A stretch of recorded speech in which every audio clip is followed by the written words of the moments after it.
Hi, I'm Sandeep and I'd like to talk to you about Good Friday. Now, Good Friday is a death anniversary, and you and I were familiar with death anniversaries. Now, what happens in a death anniversary?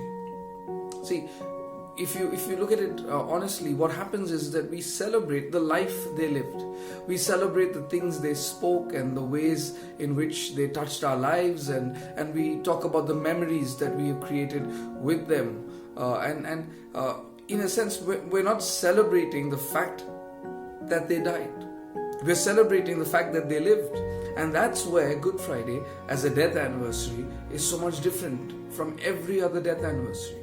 Because on Good Friday, we as people who believe in Jesus are actually, as weird as this sounds, are actually celebrating the fact that Jesus died.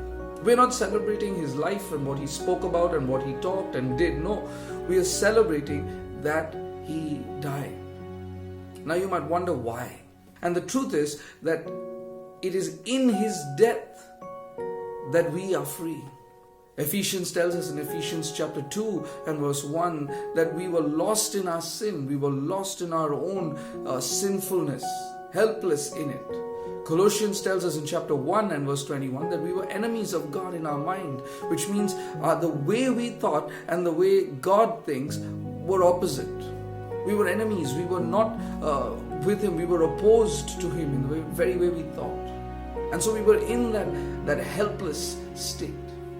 But the book of Romans chapter 5 and verse 8, it tells us that while we were still sinners, while we were still stuck in that condition of sin and helplessness, Christ died for us. Not Christ lived for us, not Christ loved us, not Christ sent something for us or spoke something about us or in our defense. No, he died for us. He gave his life as a sacrifice to pay the penalty for sin, a penalty which I could never pay.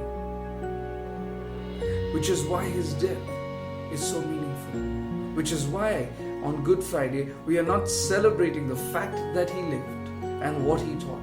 We are actually celebrating that he died. Because in his death, our sin is paid for. In his death, we get to be forgiven. We get to be clean.